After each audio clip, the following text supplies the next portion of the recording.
Hello, मैं हूं doctor Abhishek Anand और आज के इस लेक्चर में हम लोग यूनिट 3 के देखेंगे कि साइन ऑफ डिफरेंशियल कोएफिशिएंट।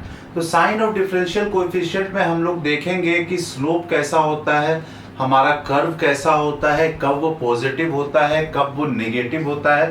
तो यहाँ पर हम लोग क्या देख रहे हैं, साइन ऑफ डिफरेंशियल कोएफिशिएंट। और डिफरेंशियल का मतलब क्या होता है? डिफरेंशियल का मतलब हम लोगों ने पहले ही देखा है कि डिफरेंशियल का मतलब होता है डेरिवेटिव। ठीक है, इसका मतलब क्या होता है? इसका मतलब होता है इट मींस डेरिवेटिव। ठीक है, और डेरिवेटिव को हम लोग जो फर्स्ट डेरिवेटिव होता है उसको किससे डिनोट करते हैं? उसको हम लोग dy बाई dx से डिनोट करते हैं। ये अब तक में आप लोगों को समझ में आ गया होगा। तो अगर हम लोग फंक्शनल रिलेशनशिप देखें, जिसको हम लोग क्रियात्मक रिलेशन बोलते हैं, तो अगर उसका हम लोग x और y के बीच में देखते हैं तो उसको हम लोग किससे डिनोट करते हैं? उसको हम लोग dy बाई dx से डिनोट करते हैं। और dy बाई dx हम लोगों ने देखा है कई बार कि वो क्या बताता है? वो रेट इन चेंज बताता है y में, जो कि x के चेंज होने पर होता है। तो ठीक है, तो क्या बताता है dy बाई dx?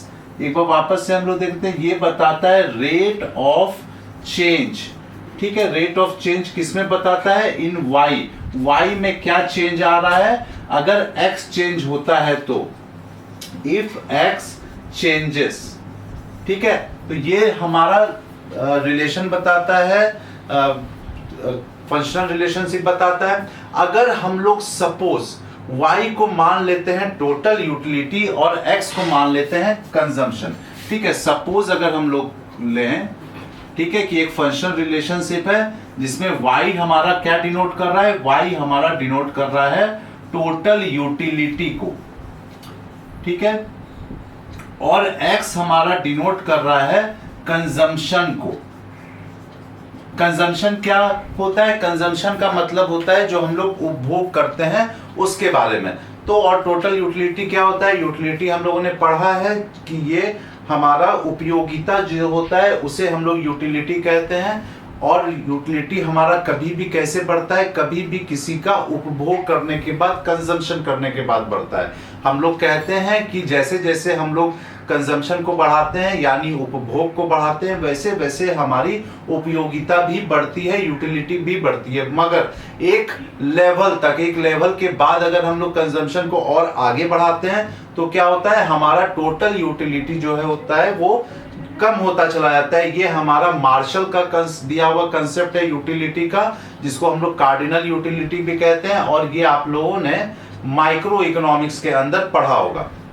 तो सपोज अगर y को हम लोग टोटल यूटिलिटी मान लें, कुल उपयोगिता, और x को हम लोग कंजम्पशन मान लें, उपभोग, तो dy बाई dx हम लोग का यहाँ पर फिर क्या डिनोट करेगा? अगर हम लोग y लें और ये इसको x लें तो dy बाई dx हमारा क्या डिनोट करेगा? ये डिनोट करेगा हमारा टोटल यूटिलिटी में क्या चेंज आ रहा है। ठीक है, रेट ऑफ चेंज को डिनोट करेगा टोटल यूटिलिटी के, अगर हमारे कंजम्पशन में चेंज आ रहा है तो हम लोग इसको dy बाई dx क्या लिख सकते हैं? इसको हम लोग लिख सकते हैं rate of change in total utility. Total utility मतलब कुल उपयोगिता। Total utility y due to change in consumption. Change in consumption, और कंजम्पशन को किससे डिनोट कर रहे हैं हम लोग? x से डिनोट करते हैं। ठीक है, तो ये हमारा dy बाई dx, अगर ये सिचुएशन है तो हमारा dy बाई dx ये डिनोट करेगा। लेकिन हम लोगों ने टोटल यूटिलिटी के बारे में क्या कहा है? एक पॉइंट के बाद एक सैचुरेशन पॉइंट आएगा, जिसके बाद हमारा अगर कंजम्पशन हम लोग बढ़ाते हैं तो टोटल यूटिलिटी गिरने लगता है। इस पॉइंट को याद रखिएगा कि ये टोटल यूटिलिटी का कंसेप्ट है after a point of saturation. Point of saturation का मतलब है एक लेवल के बाद। ठीक है, जब एक लेवल अचीव हो जाएगा उसके बाद, after point of saturation is reached, total utility falls as consumption is increased. इसका क्या अर्थ हुआ? इसका मतलब हुआ कि एक लेवल के बाद हमारा जो कुल उपयोगिता होता है वो कम होने लगता है जैसे जैसे हम लोग कंजम्पशन को बढ़ाते हैं। तो इसको हम लोग ग्राफ के थ्रू भी समझ लेंगे और फिर समझेंगे कि आखिर साइन हमारा डिफरेंशियल इक्वेशन का या डिफरेंशियल कोएफिशिएंट का कैसा होता है। तो इस अब हम लोग ग्राफ को इसके देख लेते हैं। सपोज हमारा ग्राफ दिया हुआ है जिसमें y एक्सिस और x एक्सिस है।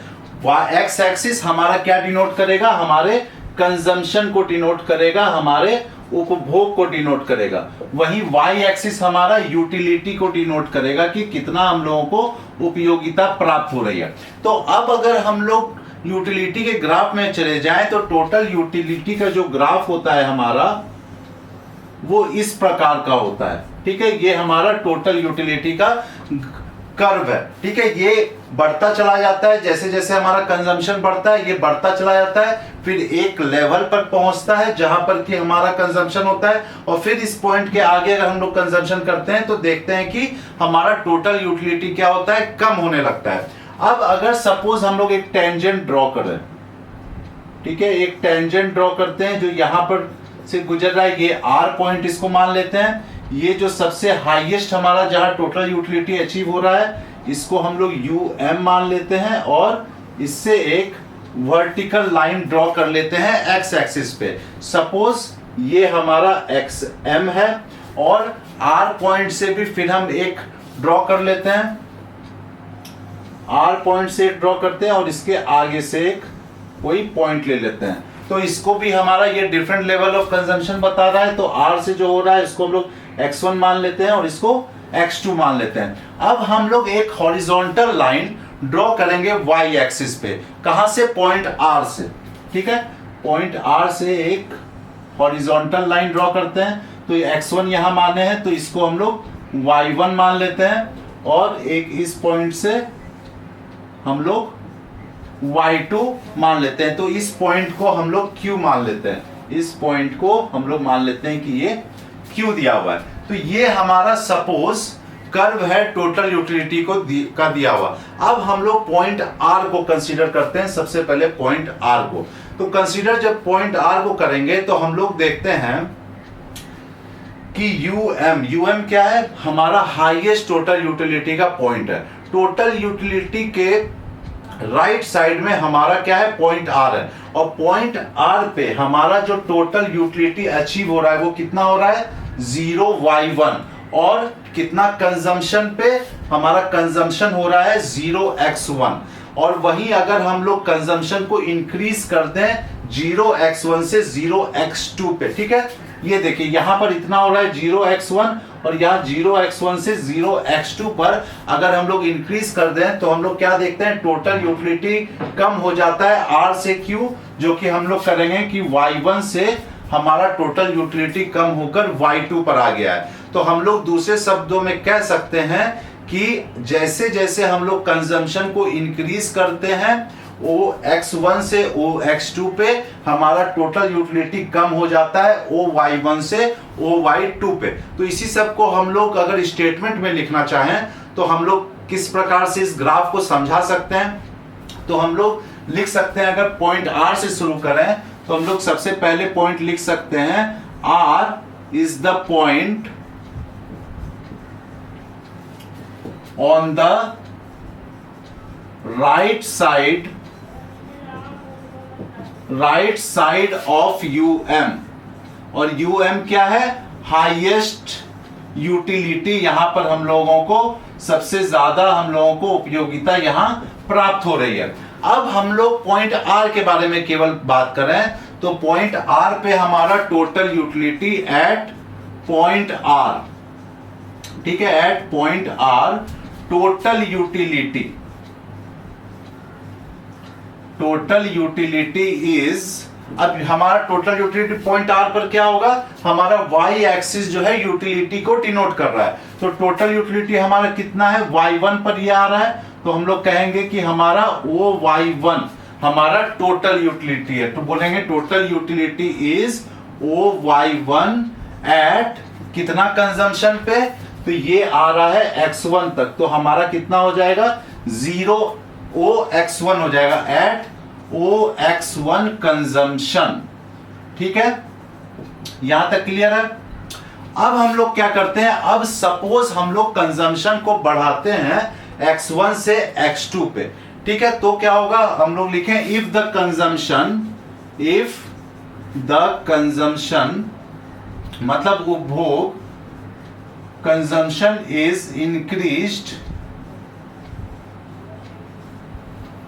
फ्रॉम OY1 टू OY2, मतलब कहने का है सॉरी OX1 टू OX2, कहने का मतलब है अगर OX1 से OX2 पे अगर हम लोग अपना कंजम्पशन बढ़ाते हैं तब क्या होगा, तब हम लोग देखते हैं कि हमारा जो यूटिलिटी है वो घट जाता है Y1 से Y2 पे। तो हम लोग कह सकते हैं then total utility is falling from OY1 to OY2। ठीक है, ये क्लियर है। यहां पर अगर हम लोग कंजम्पशन को बढ़ाते हैं x1 से x2 तो हमारा जो यूटिलिटी है, टोटल यूटिलिटी, वो फॉल हो जाता है y1 से y2 पर। तो ये हमारा ग्राफ के बारे में है अभी। अब अगर हम लोग इसे दूसरे शब्दों में कहना चाहें तो दूसरे शब्दों में कह सकते हैं कि एक अगर हमारा कंजम्पशन बढ़ रहा है तो यूटिलिटी घट रहा है, और अगर हम लोग स्लोप पे चले जाएं या अगर हम लोग मार्जिनल यूटिलिटी की बात करें तो मार्जिनल यूटिलिटी यहां पर हमारा निगेटिव आ जाएगा। तो अब वो किस तरह से आएगा वो हम लोग एक बार देख लेते हैं। तो हम लोग दूसरे शब्दों में इसे कह सकते हैं कि इन अदर वर्ड्स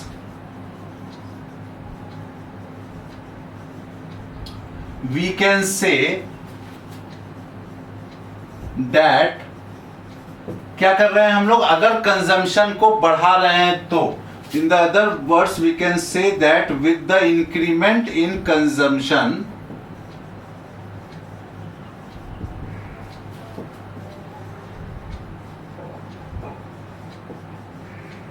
अब इंक्रीमेंट इन कंजम्पशन हम लोग कितना कर रहे हैं, हम लोग कर रहे हैं OX2 माइनस OX1, तब हम लोगों को क्या मिलेगा, ये x1 x2 का मिलेगा। तो हम लोग इसको क्या लिख सकते हैं, OX2 माइनस OX1, तो हम लोगों को कितना आ जाएगा, x1 और x2 आ जाएगा। और टोटल यूटिलिटी में क्या होता है, इसके बाद अगर हम लोग कंजम्पशन को बढ़ाते हैं तो टोटल यूटिलिटी में चेंज हो जाता है। देन टोटल यूटिलिटी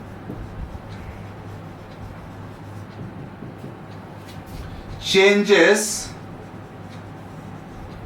फ्रॉम, तो कितना चेंज आ रहा है, ये y1 और y2 चेंज आ रहा है, तो इसको हम लोग क्या लिख सकते हैं, OY2 माइनस OY1। ठीक है, OY2 माइनस OY1, तो OY1 चूंकि हमारा बड़ा है OY2 से, तो इसका जो वैल्यू आएगा वो क्या आएगा, ये आएगा माइनस Y1 Y2। ठीक है, और इसका जो वैल्यू आएगा वो आएगा हमारा x1 x2। तो अगर हम लोग अब यहां पर मार्जिनल यूटिलिटी निकालना चाहें, ठीक है, तो हम लोग कह सकते हैं देन मार्जिनल यूटिलिटी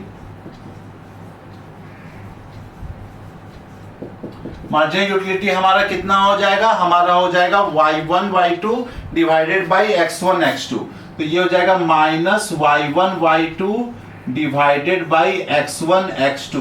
तो हम लोग क्या देख रहे हैं, यहां पर जो रिजल्ट आ रहा है वो किस में आ रहा है, वो हमारा निगेटिव में आ रहा है। निगेटिव में क्यों आ रहा है, निगेटिव में इसलिए आ रहा है क्योंकि जब हम लोग अपने कंजम्पशन को बढ़ा रहे हैं तो हमारा जो यूटिलिटी है, टोटल यूटिलिटी है, वो घट जा रहा है।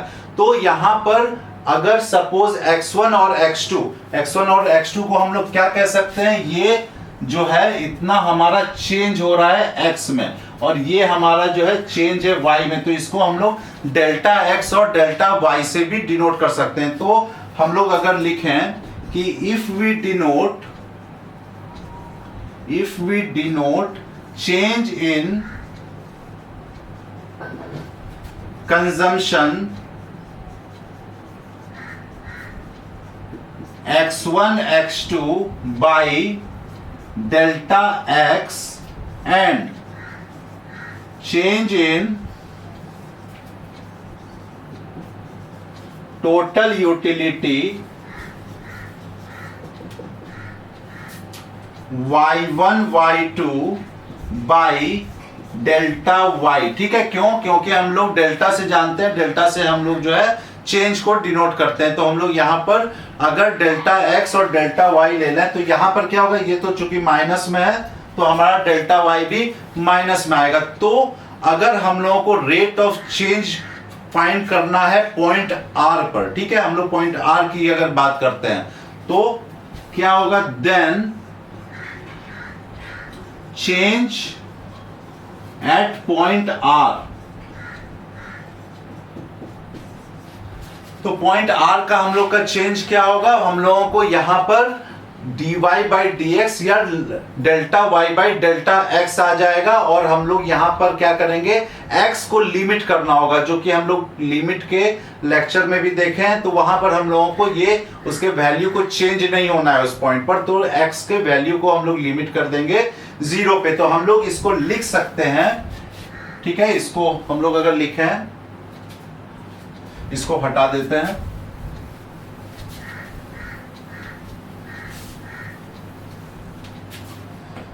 तो इसे हम लोग लिख सकते हैं पॉइंट r पे जो चेंज होगा, limit delta x tends to 0 delta y by delta x। और या क्या लिख सकते हैं, इसको हम लोग लिख सकते हैं dy बाई dx। ये हमारा रेट ऑफ चेंज हो जाएगा, और ये रेट ऑफ चेंज हमारा क्या होगा, निगेटिव होगा। ठीक है, here the rate of change will be negative. Negative क्यों हो रहा है, इसलिए हो रहा है क्योंकि अगर हम लोग कंजम्पशन को बढ़ा रहे हैं तो हमारा टोटल यूटिलिटी घट रहा है उस, तो इसीलिए ये निगेटिव हो रहा है। उम्मीद है ये वाला कंसेप्ट आप लोगों को क्लियर होगा। अब हम लोग देखेंगे कि नेचर क्या होता है, अगर फंक्शन का कोई नेचर है तो उस हिसाब से साइन क्या होगा डेरिवेटिव का। अब नेक्स्ट हम लोग देखेंगे कि sign of derivative and nature of function. तो नेचर ऑफ फंक्शन से हम लोग देखेंगे कि हमारे डेरिवेटिव का साइन क्या होगा। सपोज हमारे पास दो फंक्शन दिया हुआ है, एक एवरेज कॉस्ट का फंक्शन दिया हुआ है और एक टोटल प्रोडक्शन फंक्शन दिया हुआ है, और दोनों के ग्राफ की हम लोग बात करेंगे। तो सपोज अगर हम लोग एवरेज कॉस्ट फंक्शन की बात करें तो हम लोग जानते हैं कि एवरेज कॉस्ट फंक्शन का जो कर्व होता है वो यू शेप का होता है। तो ये हमारा हो जाएगा एवरेज कॉस्ट फंक्शन का, जो कि हमारा यू शेप का एवरेज कॉस्ट। और अगर हम लोग टोटल प्रोडक्शन फंक्शन की बात कर रहे हैं तो टोटल प्रोडक्शन फंक्शन हमारा कैसा होता है कर्व, आप लोगों ने माइक्रो इकोनॉमिक्स में देखा है, हमारा इस प्रकार से होता है टोटल प्रोडक्शन कर्व। ये आप लोग माइक्रो इकोनॉमिक्स के कंसेप्ट में जाकर देख लीजिएगा अगर आप लोग कंफ्यूजन है ग्राफ के बारे में तो।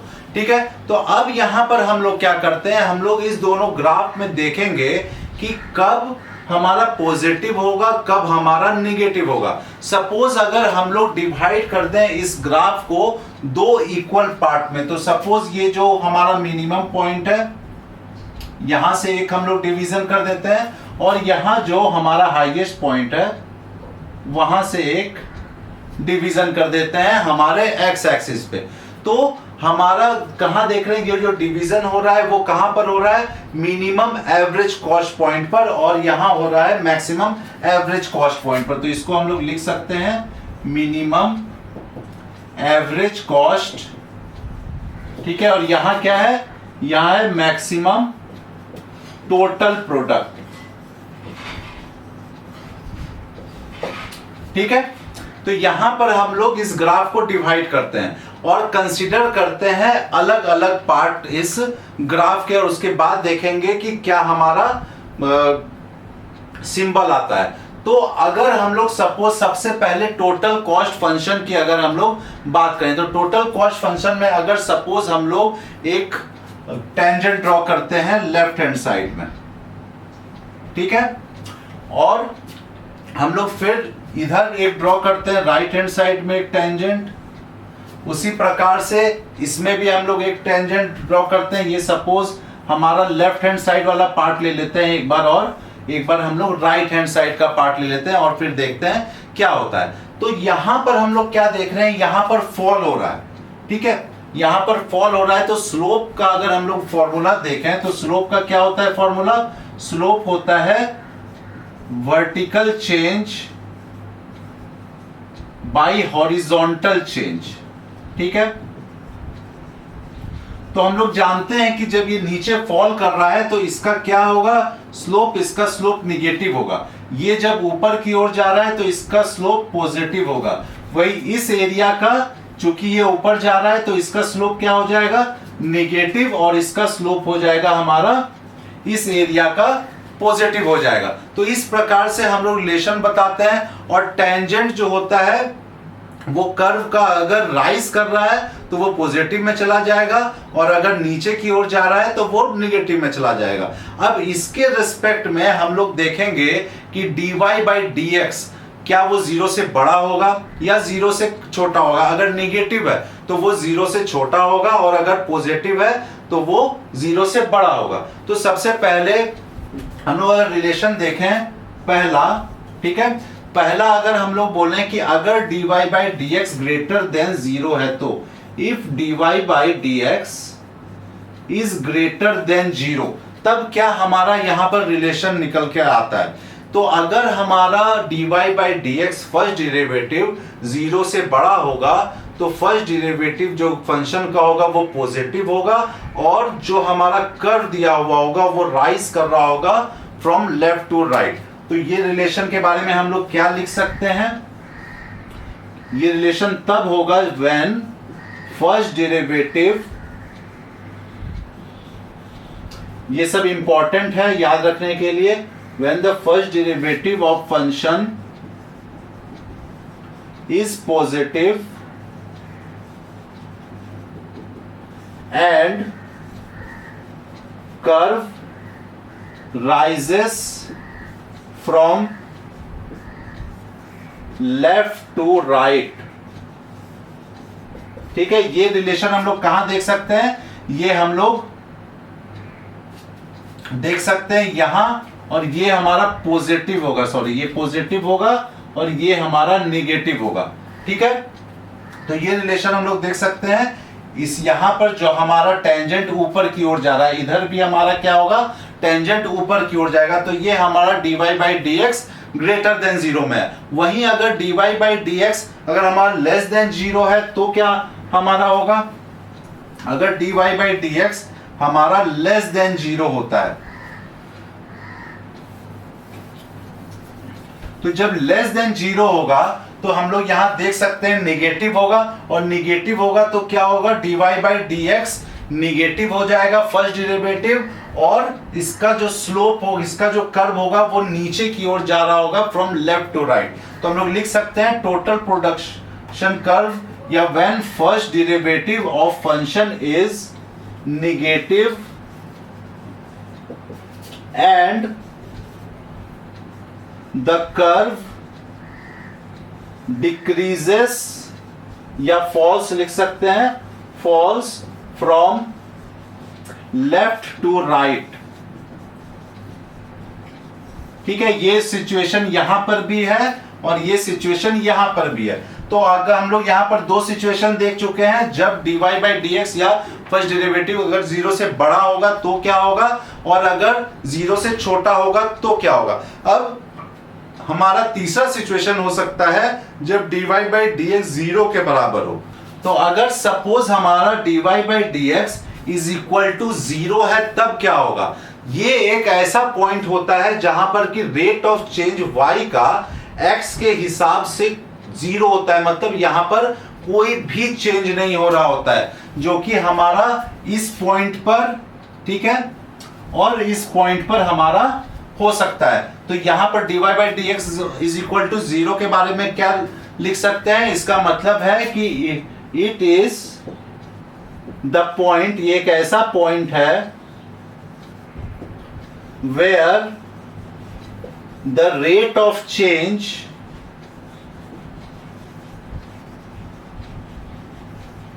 इन y में जो रेट ऑफ चेंज है with respect to x is 0। ठीक है, यहां पर कोई भी चेंज x के रेस्पेक्ट में y के अंदर नहीं हो रहा है, तब हम लोग का क्या होता है, dy by D X is equal to 0 होता है। ठीक है, उम्मीद है ये ग्राफ से क्लियर होगा कि साइन हमारा अगर नीचे स्लोप जा रहा है, अगर कर्व नीचे है तो हमारा क्या डेरिवेटिव निकलेगा, पॉजिटिव होगा या नेगेटिव होगा।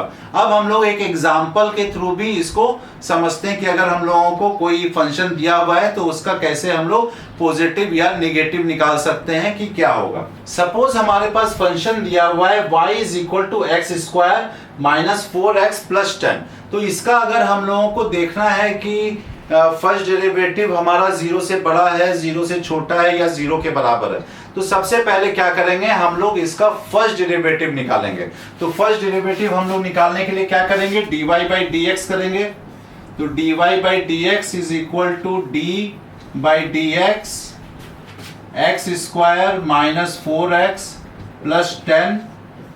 तो ये हमारा निकल कर आ जाएगा, 2 मल्टीप्लाई हो जाएगा आगे 2x माइनस 4। ये हमारा फर्स्ट डेरिवेटिव निकल कर आएगा, जैसा कि हम लोगों ने डिफरेंशिएशन में इसे समझ लिया है कि रूल के अकॉर्डिंग इसका किस तरह से हम लोग डिफरेंशिएशन कहते हैं। अगर कंफ्यूजन आप लोगों को हो रहा होगा तो आप लोग डिफरेंशिएशन के वीडियो लेक्चर को जाकर रिफर कर सकते हैं, उससे आप लोगों को काफी आसानी हो जाएगी ऐसे सवालों को सॉल्व करने में। और ये बेस है यहाँ डिफरेंशिएशन के सारे सवाल को सॉल्व करने में। तो सबसे पहले अब हम लोग क्या करना होगा, हम लोगों को x के वैल्यू को निकालना होगा।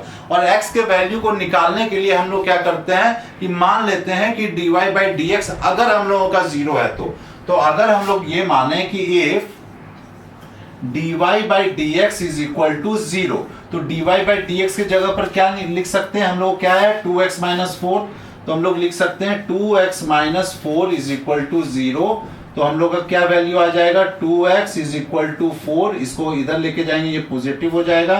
फिर x इज इक्वल टू, इसको इधर लेकर जाएंगे तो ये डिवीजन में चला जाएगा 2। तो हमारा x जो है 2 के बराबर आया है। अब हम लोगों को क्या करना है कि 2 से बड़ा है हमारा या 2 से छोटा है, उससे हम लोगों को पता चलेगा कि लेफ्ट हैंड साइड जो भी आएगा वो हमारा नेगेटिव हो जाएगा। मतलब 2 से अगर लेस है तो वो हमारा नेगेटिव में आएगा, और अगर 2 से बड़ा है तो वो हमारा पॉजिटिव में आएगा। ऐसा क्यों है, क्योंकि हमारा dy बाई डी एक्स जो 0 है वो वहां पर x का वैल्यू कितना आ रहा है, 2 आ रहा है। तो अगर हम लोग माने कि if dy by D x मान लेते हैं कि ग्रेटर देन, अगर ग्रेटर देन 2 है तो क्या होगा।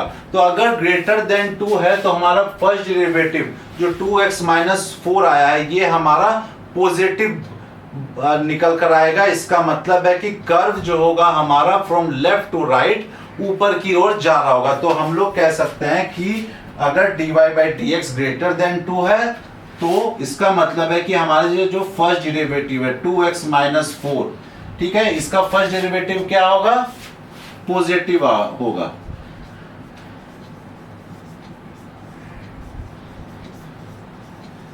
ये पॉजिटिव होगा और इसका कर्व जो होगा, curve will rise left to right, ठीक है।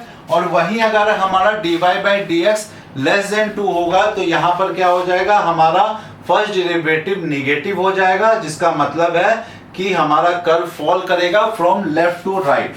वही अगर if dy by D X is less than 2, तो जो हमारा फर्स्ट डेरिवेटिव है 2x माइनस 4, ये क्या होगा, ये turns out to be negative, मतलब इसका जो आएगा वो निगेटिव आएगा फर्स्ट डेरिवेटिव। और जो कर्व होगा, कर्व हमारा कर्व फॉल्स, यहां कर्व क्या होगा, नीचे की ओर गिरेगा, falls from left to right. तो इस प्रकार से अगर आप लोगों को कोई फंक्शन दिया हुआ है तो उसको आप लोग सॉल्व कर सकते हैं और बतला सकते हैं कि फर्स्ट डेरिवेटिव का साइन क्या होगा और कर्व किस ओर से किस ओर जा रहा होगा। तो आज के लेक्चर के लिए इतना ही। Thank you.